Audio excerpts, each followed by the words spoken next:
ਤਾਂ ਵਾਕਈ ਸਵਾਲ ਕਈ ਵੱਡੇ ਖੜੇ ਹੋ ਰਹੇ ਨੇ। ਖੈਰ ਹੁਣ ਗੱਲ ਹੋਵੇਗੀ ਈਡੀ ਆਈ ਸਿਆਸਤ ਹਾਈ ਦੀ। ਜੀ ਹਾਂ, कैबिनेट मंत्री संजीव अरोड़ा के ठिकाने ते ईडी वालों दी दबिश ने पंजाब तो दिल्ली तक अजिही सियासी तरथली मचाई कि 2027 मुड़ तो नवी जंग का आगाज हो गया।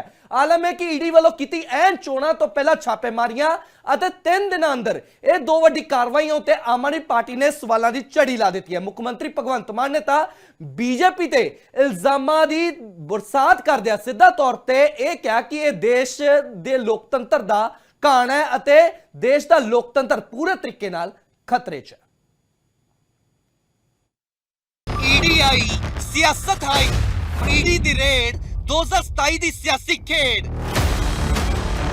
की छापेमारी टिपिकल मोदी स्टाइल। अगर कोई इनके आगे झुक गया, इनकी ईन मान ली, तो फिर वो वॉशिंग मशीन में से निकल के बिल्कुल दूध का धोला हो जाता है। उसके सारे दाग जो है वो मिट जाते हैं। कि ईडी दी छापेमारी राही खुलेगी 27 दी फाइल। ये ईडी सीबीआई जो भी इनके पास एजेंसियां हैं भेज लें, लेकिन हम डरने वाले नहीं हैं। कि खतरे च लोकतंत्र। क्या ये लोकतंत्र है? ये डेमोक्रेसी नहीं है, ये डिक्टेटरशिप है। ईडी स्वतंत्र जा अपनाए जा रहे सियासी तंत्र की ईडी दी रेड बीजेपी वालों चोणां दी तैयारी। ते तमाम सवालों की झड़ी इसलिए क्योंकि हाले 3 दिन पहले ही राज्यसभा मैंबर अशोक मित्तल के घर हुई ईडी दी छापेमारी कारण बल दी अग ठंडी भी नहीं पई कि हुण सवेर सारी पूरे लाम लश्कर नाल कैबिनेट मंत्री संजीव अरोड़ा के ठिकाने उत्ते ईडी वालों दी दबिश ने पंजाब तो दिल्ली तक अजिही सियासी तरथली मचाई कि 2027 लई मुड़ तो नवी जंग का आगाज हो गया। आलम है कि ईडी वालों कीती ऐन चोणां तो पहला छापेमारियां ਅਤੇ 3 ਦਿਨਾਂ ਅੰਦਰ ਇਹ ਦੋ ਵੱਡੀ ਕਾਰਵਾਈਆਂ ਉੱਤੇ ਆਮ ਆਦਮੀ ਪਾਰਟੀ ਨੇ ਸਵਾਲਾਂ ਦੀ ਝੜੀ ਲਾ ਦਿੱਤੀ।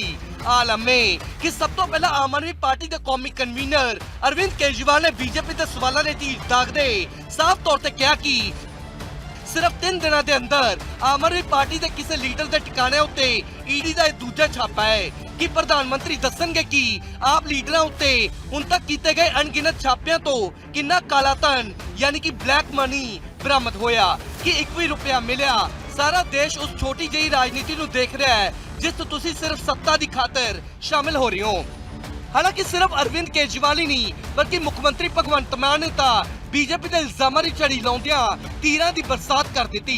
दलील ते तर्क ये रहे कि संजीव अरोड़ा ने लुधियाना च बीजेपी नूं हराया अते हुण ईडी का इस्तेमाल करके आम आदमी पार्टी के वर्करां ते आगुआं नूं डराया जा रहा है। आम आदमी पार्टी के वर्करां नूं डराउण धमकाउण दीआं कोशिशां हो रही ने पर आम आदमी पार्टी के वर्कर डरन वाले नहीं ने। फर्जी केस बना के केजरीवाल नूं भी जेल भेजा गया। बीजेपी ने बिहार च अजिहे शख्स नूं सीएम बनाया जिस ते कतल दे 7 परचे दर्ज ने।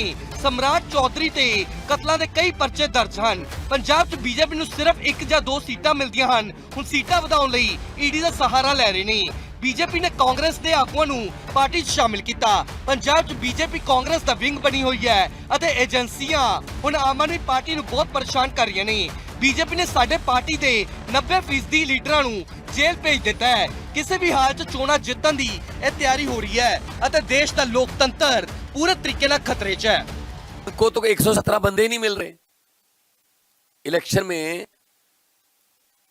इलेक्शन लड़ने के लिए 117 बंदे नहीं मिल रहे बीजेपी को, तो वो कह रही है ईडी भेज के डराओ, या तो तुम लड़ो ना या हमारे वॉशिंग मशीन में से निकलो।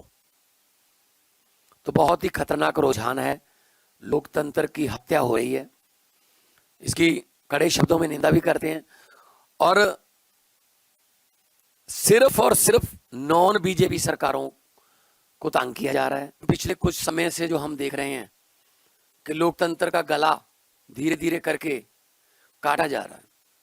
नॉन बीजेपी जितनी भी गवर्नमेंट हैं उनको चाहे तो सीधा डायरेक्ट सेंट्रल की तरफ से फंडिंग रोक के, चाहे गवर्नर्स के थ्रू किसी न किसी तरीके से उनको तंग किया जाता है। आम आदमी पार्टी को तो बहुत ही स्पेशल निशाने पर लिया हुआ है क्योंकि आम आदमी पार्टी एक ऐसी पार्टी है जो बहुत तेजी से बढ़ रही है। बिहार का मुख्यमंत्री बनाया सम्राट चौधरी, कौन है वो? उस पर 7 कत्लों के केस का पर्चा है, जेल में रह के आया है, अपनी उम्र गलत बताई है, 3 बार उसने अपनी डेट ऑफ बर्थ चेंज की हुई है। कभी वो माइनर बन जाता है, कभी वो बालक बन जाता है और ये जंगल राज की बात करते रहते हैं।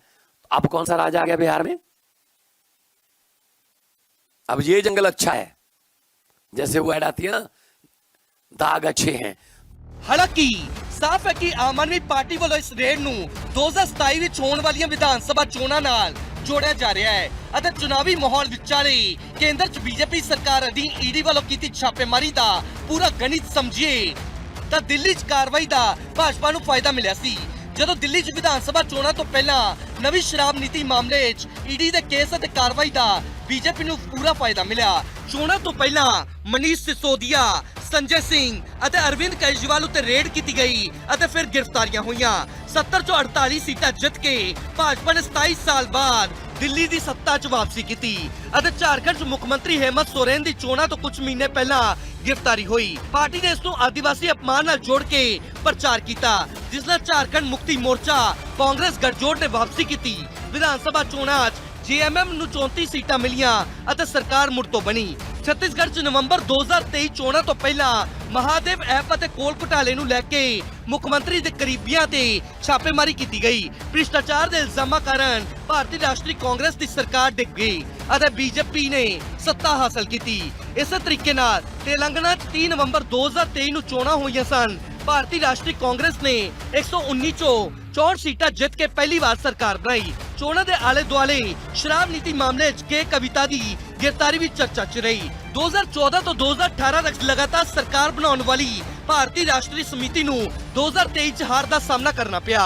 ਇਸੇ ਤਰੀਕੇ ਨਾਲ ਪੱਛਮੀ ਬੰਗਾਲ 'ਚ ਵੀ 2021 ਦੀਆਂ ਚੋਣਾਂ ਮੌਕੇ ਤ੍ਰਿਣਮੂਲ ਕਾਂਗਰਸ ਯਾਨੀ ਕਿ TMC ਦੇ ਕਈ ਵੱਡੇ ਲੀਡਰਾਂ ਤੇ ਈਡੀ ਦੀ ਰੇਡ ਕੀਤੀ ਗਈ। ਫਿਰ ਵੀ ਮਮਤਾ ਬੈਨਰਜੀ ਨੇ ਇਸ ਨੂੰ ਬਾਰੀ ਵਿਰੁੱਧ ਬੰਗਾਲ ਦੀ ਲੜਾਈ ਬਣਾਇਆ। ਇਸ ਨਾਲ TMC ਦੀ ਛਵੀ ਹੋਰ ਮਜ਼ਬੂਤ ਹੋਈ ਅਤੇ ਪਾਰਟੀ ਨੇ ਵੱਡੀ ਜਿੱਤ ਹਾਸਲ ਕੀਤੀ ਅਤੇ ਅੱਜ ਵੀ ਕਈ ਨੇਤਾ ਈਡੀ ਦੇ ਰਡਾਰ ਉੱਤੇ ਨੇ ਅਤੇ ਹੁਣ ਟਾਰਗੇਟ ਪੰਜਾਬ ਹੈ। ਅਸ਼ੋਕ ਮਿੱਤਲ ਤੋਂ ਬਾਅਦ ਕੈਬਨਿਟ ਮੰਤਰੀ ਸੰਜੀਵ ਅਰੋੜਾ ਤੇ ਕਾਰਵਾਈ ਸਿਆਸੀ ਤੌਰ ਤੇ ਅਹਿਮ ਮੰਨੀ ਜਾ ਰਹੀ ਹੈ ਅਤੇ ਹੁਣ ਸਾਫ਼ ਹੈ ਕਿ ਇਸ ਤੇ ਸਿਆਸਤ ਆਰ-ਪਾਰ ਹੈ ਅਤੇ ਸਵਾਲਾਂ ਦੀ ਭਰਮਾਰ ਹੈ। ਪਰ ਸਭ ਤੋਂ ਵੱਡਾ ਸਵਾਲ ਇਹ ਕਿ ਈਡੀ ਦੀ ਰੇਡ ਬੀਜੇਪੀ ਵੱਲੋਂ ਚੋਣਾਂ ਦੀ ਤਿਆਰੀ।